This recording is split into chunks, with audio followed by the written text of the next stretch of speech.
오늘이 무슨 주일이죠? 추수감사 주일이잖아요.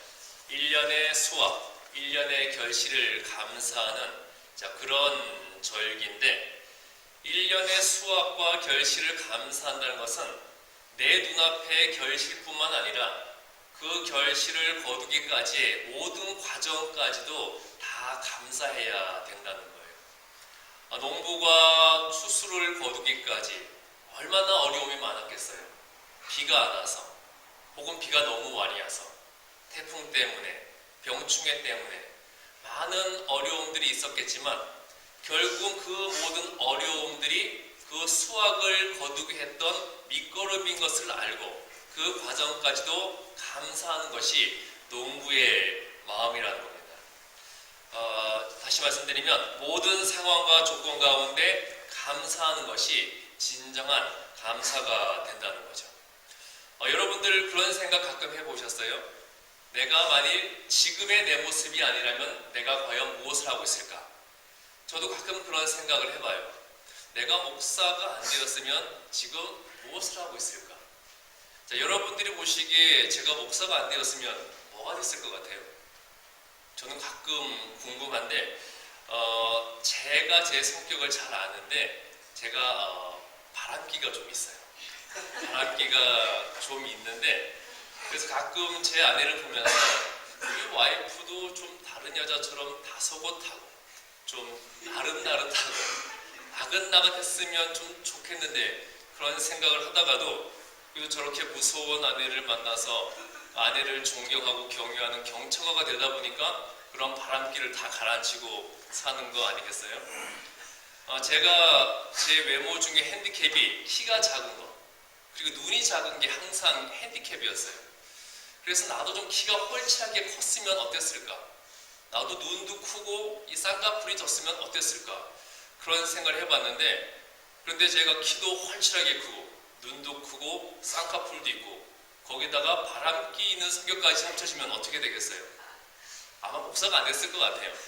한국의 저 화려한 유흥가의 불빛 아래서 화려한 밤 생활을 즐기고 있지 않을까 그런 생각을 하면서 내가 키 작고 눈 작은 것도 다 감사의 조건이구나 그런 걸 생각해 보게 되었습니다.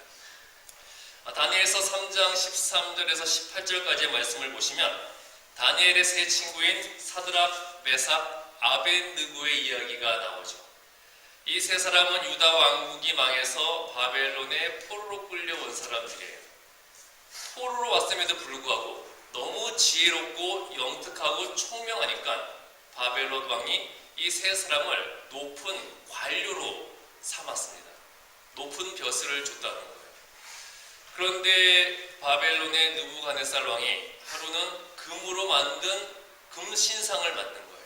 금으로 금신상을 만들어 놓고 정해진 때에 많은 악기 소리가 들리면 내가 다스리는 지역의 모든 백성들은 그 금신상을 향해서 절을 해라. 절하지 않으면 풀무불, 쇠를 녹이는 풀무불에 던져서 죽이겠다. 그런 명령을 내렸습니다. 하지만 사드락과 메삭과 아벳느고는 그 금신상에게 절을 하지 않았어요. 당연히 누군가가 밀고를 했겠죠. 그래서 느부갓네살 왕은 화가 나서 사드락과 메삭과 아벳느고를 불렀습니다. 그 사람들을 아꼈기 때문에 죽이기가 싫었어요. 그래서 지금이라도 금신상에 절을 하면 내가 너희들을 살려주겠다. 하지만 내 말을 끝까지 거역하겠다면 너희들을 풀무불에 던져 죽이겠다. 그렇게 말을 했음에도 불구하고 사드락과 메삭과 아벳느고 이 세 사람은 우리가 풀무불에 던지더라도 금신상에 절대 절하지 않겠습니다. 또 왕께서 우리를 풀무불에 던지시더라도 우리가 믿는 하나님께서 그 불 가운데 우리를 지켜주실 것을 믿습니다. 그렇게 기도하고 고백을 했습니다. 이 세 사람의 기도와 믿음은 단순히 주어진 상황이나 간신히 모면하고자 하는 그런 기도와 믿음이 아니었어요. 하나님, 어떻게든 저 왕의 마음과 생각을 바꿔서 좀 우리가 풀무불에 던져지지 않게 해주십시오. 그렇게 그 상황이나 모면하고자 하는 믿음이 아니었다는 거예요. 만일 그런 믿음이었다면 그들이 믿는 하나님은 이 세 사람이 풀무불에 던져진다면 그 불에서는 절대 구원할 수 없는 그런 하나님이 될 수밖에 없는 거죠. 그러나 사드락과 메삭과 아벤느고는 당신이 우리를 풀물에 던지더라도 그 가운데서도 하나님이 우리를 지켜주실 줄 믿습니다. 그러한 믿음이었다는 거예요. 이 세 사람이 믿는 믿음은 주어진 상황이나 간신히 모면하도록 하는 그런 하나님을 믿는 것이 아니라 그들이 믿는 하나님은 모든 상황을 초월해서 다스리는 분이시고 또 그 모든 상황보다 크신 하나님을 그들은 믿었다는 거예요. 만일 이 세 사람이 믿는 하나님이 그 왕의 마음이나 생각만 간신히 바꿀 수 있는 하나님이라면 벌을 내리려는 왕과 하나님 중에서 누가 더 높은 사람일까요? 그렇게 된다면 이 벌을 내리려는 왕이 더 높은 사람이라는 거예요. 왕이 벌을 내리려고 할 때 하나님은 그 옆에서 전하 통촉하여 주시옵소서, 전하 명령을 거두어 주십시오, 전하 그러시면 아니 되옵니다, 그렇게 살려달라고 간청하는 그 신하의 존재밖에 될 수밖에 없다는 거죠. 그렇지만 사드락과 메삭과 아벤느고 이 세 사람이 믿는 하나님은 바벨론 왕의 모든 권위와 권력보다 더 큰 권위와 더 큰 권력을 가지신 그 하나님을 이 세 사람은 믿었던 겁니다. 사람들은 자신이 처한 환경과 상황만을 봄으로써 두려워하고 걱정을 하게 되는데요. 그것은 그 상황보다 그 여건보다 크신 하나님을 보지 못하니까 우리가 두려움을 느끼게 되고 걱정을 느끼게 된다는 거죠. 어떠한 상황 가운데 있든지 어떠한 여건 가운데 있든지 그 모든 것보다 크신 하나님을 볼 수 있다면 두려워할 필요가 없고 걱정할 필요가 없다는 거죠. 그런데 하나님을 보지 못하니까 우리는 두려워하고 걱정에 빠지게 된다는 거예요. 사드락과 메삭과 아벤느고는 사람을 불태워 죽일 풀무불을 본 것이 아니라 하나님을 본 겁니다. 하나님을 보았기 때문에 두려워하지 않았던 거죠.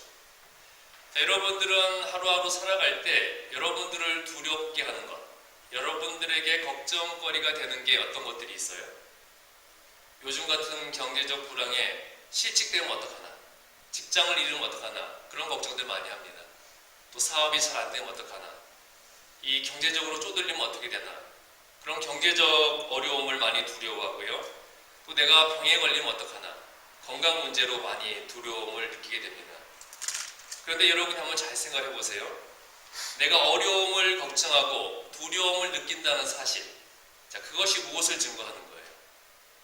내가 걱정을 해요. 내가 두려움을 느껴요. 내가 무엇인가를 걱정하고 느낀다는 것은 내가 살아있다는 것을 증거하는 거잖아요.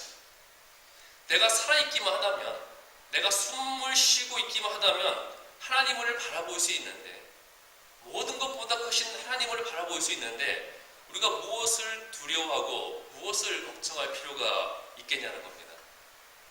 로마서 8장 28절 말씀 보게 되면 하나님을 사랑하는 자, 곧 그 뜻대로 부르심을 입은 자들에게는 모든 것이 합력하여 선을 이루느니라 말씀하고 있지요. 사드락과 메삭과 아벤느고는 하나님께서 자신들을 풀무불 가운데서도 지켜주시려는 그러한 믿음의 고백을 했습니다. 풀무불은 쇠를 녹이는 불이잖아요. 그 불에 던져지는데 사람이 어떻게 살겠어요? 하지만 이 세 사람은 그 가운데서도 하나님이 우리를 지켜주실 것입니다. 그런 믿음을 고백했다는 거죠. 그 믿음만 해도 대단한 거예요. 그런데 다니엘 3장 18절 말씀 보게 되면 이 세 사람은 한 차원 더 높은 믿음을 보여줍니다. 다니엘 3장 18절에 그리 아니하실지라도, 무엇을 그리 아니하실지라도 말하는 걸까요? 풀무불에서 우리를 지켜주지 않아서 우리가 죽게 되더라도 그래도 우리는 왕이 세운 금시상에 절하지 않겠습니다. 이렇게 고백하는 사드락과 메삭과 아벤느고의 그 고백의 이면에는 어떤 마음이 있는 걸까요? 이 세 사람은 하나님, 우리가 죽음을 앞에 두고도 하나님을 향한 믿음을 지켰는데 우리를 구해주지 않고 죽게 만드십니까? 너무하십니다. 원망하는 것이 아니라 죽게 되더라도 하나님, 지금까지 우리가 하나님을 믿는 사람으로 살아왔고 우리나라가 망해서 포로로 끌려올 때 수많은 사람이 비참하게 죽었는데 그 가운데서 우리들을 살려주셨고 포로로 끌려온 나라에서 높은 벼슬을 하게 해주셨고 죽는 이 상황에서도, 죽음을 앞에 둔 이 상황에서도 하나님을 영광을 드러내게 해주셨고, 또 이 시간 우리가 죽더라도 하나님을 믿는 사람으로 죽게 해주시니 감사합니다. 그 감사하는 마음이 있었다는 거예요. 자, 그런 사드락과 메삭과 아벳느고를 하나님께서 죽이실 수가 있겠어요? 죽이실 수가 없다는 거죠. 결국 하나님께서는 사드락과 메삭과 아벳느고가 처해 있는 모든 상황을 합력해서 선한 것으로 바꾸어 주셨다는 겁니다. 이 세 사람은 풀물불에 던져졌습니다. 그런데 느부갓네살 왕이 자기의 눈으로 그 불 가운데서 이 세 사람을 지켜주는 하나님의 영을 본 거예요. 그래서 결국 어떻게 됐습니까? 이방인인 느부갓네살 왕이 하나님을 참신으로 찬양하고, 그리고 자기가 죽이려고 했던 사드락과 메삭과 아벳느고를 저보다 더 높은 자리로 올려 주었다는 거예요. 여러분, 그 야곱의 아들 요셉이 애굽의 노예로 팔려가서 무엇이 됐습니까? 총리 대신이 됐잖아요. 그러면 요셉은 자신이 노예로 팔려간 그 애굽에서 총리 대신이 된 것을 누구에게 감사해야 될까요? 누구에게 감사해야 되겠습니까? 첫 번째는 형들한테 감사해야죠. 형들이 자기를 배반하고 애굽의 노예로 팔지 않았다면 어떻게 애굽에서 총리 대신이 될 수가 있었겠어요? 또 그 다음에 요셉이 누구에게 감사해야 될까요? 두 번째로 감사해야 될 사람, 바로 자신이 노예로 팔려갔던 그 집의 주인 보디발의 아내. 자, 그 아내가 요셉이 자기를 범하려고 했다는 누명을 뒤집어 씌워서 감옥에 보냈잖아요. 만약 그 여자가 누명을 씌워서 요셉이 감옥에 가지 않았다면 그 감옥에서 바로 왕의 술 맡은 관원을 어떻게 만나고 왕에게 추천을 받을 수가 있었겠냐는 거예요. 또 세 번째로 감사해야 될 사람이 누굴까요? 바로 술 맡은 관원이죠. 같이 감옥에 갇혀있던 바로 왕의 술 맡은 관원의 꿈을 해몽해 줬잖아요. 그러니까 이 술 맡은 관원이 내가 너의 꿈대로 복직이 된다면 나가자마자 너를 풀어주겠다 약속을 했죠. 자, 그 약속을 지켰습니까? 안 지켰습니까? 안 지켰잖아요. 나가자마자 잊어버렸어요. 그런데 만일 이 술 맡은 관원이 그 약속을 잊어버리지 않고 나가자마자 요셉을 풀어줬다면 어떻게 됐을까요? 요셉은 바로 아버지 어머니가 계신 고향 땅으로 돌아가 버렸을 거라는 거죠. 그런데 술 맡은 관원이 요셉을 잊어버리고 있다가 애굽 왕 바로가 요셉처럼 지혜로운 사람이 필요한 그 순간에 요셉을 기억하게 되었고, 요셉을 바로 왕에게 추천해 주었기 때문에 요셉이 애굽의 총리가 될 수 있었던 것이잖아요. 그러니까 요셉이 원망해야 될 사람들, 요셉을 어렵게 만든 사람들, 요셉을 배신한 사람들 때문에 요셉은 애굽의 총리 대신이 될 수 있었다는 겁니다. 자, 예수님께서 이 땅에 내려오실 때 제일 먼저 어디로 오셨죠? 어디로 오셨어요? 마구간으로 오셨잖아요. 그 지저분하고 냄새나는 마구간에 오셔서 누워 계셨는데요, 하늘 보좌를 버리시고 초라하고 냄새나는 마구간으로 오셨지만 예수님이 그곳에 누워 계시니까 그곳은 다른 세상으로 변화되었다는 겁니다. 전혀 다른 새로운 곳으로 변화되었다는 거예요. 동방 박사들이 찾아와서 세상에서 가장 귀한 예물을 드리고, 또 양치던 목자들이 찾아와서 하나님께 영광을 돌리는 그런 장소로 변화되었다는 겁니다. 그 더럽고 냄새나는 마구간이 찬양과 하나님께 영광 돌리는 그런 중심지가 되게 되었다는 거예요. 어떻게 이런 놀라운 변화가 생겼을까요? 그 더럽고 냄새나는 마구간이 어떻게 이렇게 완전히 다른 새로운 곳으로 변화될 수가 있었을까요? 바로 그곳에 누가 있었으니까? 예수님이 그곳에 계시니까 마구간이 완전히 다른 곳으로 변화되었다는 겁니다. 그러니까 예수님이 오시면 냄새나는 마구간도 영광과 창성의 중심이 되도록 하신다는 거예요. 우리가 살아가면서 멸망과 절망의 쓰레기더미 속에 있더라도 예수님이 그곳에 오시면 모든 상황과 여건이 완전히 바뀌게 된다는 겁니다. 우리는 모든 상황 속에서 내가 어떤 상황과 어떤 여건을 겪고 있더라도 그 가운데 우리가 생각해야 될 것은 그 상황으로 인해 어려워하고 걱정하고 괘씸할 것이 아니라 예수님이 이 자리에 함께 하고 계신가, 그것을 생각해야 된다는 거예요. 아무리 어렵더라도 그 상황 가운데 내가 하나님을 찾고 예수님을 붙잡고 예수님께 부르짖고 예수님께 기도하고 또 그 어려움 가운데서도 내가 예수님을 의지할 수 있다는 그 사실에 감사하다면 하나님께서는 그 모든 어려움, 그 모든 고난을 합력해서 선한 것이 되도록 바꾸어 주신다는 겁니다. 우리가 믿는 종교가 기독교죠. 이 기독교는 과거와 현재와 미래, 이 세 개의 시제 중에 어느 시제의 종교일까요? 과거의 종교, 현재의 종교, 미래의 종교. 어디의 종교 같으세요? 일단 지나간 일, 과거의 종교는 아닐 거예요. 그러면 현재의 종교일까요? 현재의 상황이 아무리 좋더라도 그 미래가 안 좋다면 그것은 좋은 거라고 할 수가 없는 거죠. 하지만 지금 현재의 상황이 아무리 안 좋더라도 그 미래가 좋다면 그것은 좋은 거라는 겁니다. 바로 우리 기독교가 미래의 종교라는 거예요. 그렇기 때문에 현재에 얽매여서 괴로워하는 것이 아니라 이미 보장되어진 미래, 이미 결정되어진 그 미래를 바라보며 나아가기만 하면 된다는 거예요. 자, 여러분들 스포츠 좋아하시죠? 운동 경기를 볼 때 내가 좋아하는 팀, 내가 응원하는 팀이 질까봐 조마조마하고 긴장되잖아요. 그런데 이미 내가 좋아하고 응원하는 팀이 이겼어요. 이긴 걸 알고 재방송을 본다면 긴장이 돼요? 긴장이 안 되죠. 막 조마조마합니까? 안 조마조마하죠. 왜? 결과를 아니까. 이겼다는 결과를 알고 재방송을 보니까 지금 지고 있더라도 조마조마하지가 않는 거예요. 긴장이 되지 않는 겁니다. 왜? 이미 이긴 거를 알고 있으니까. 우리 그리스도인의 삶이 이런 삶이라는 겁니다.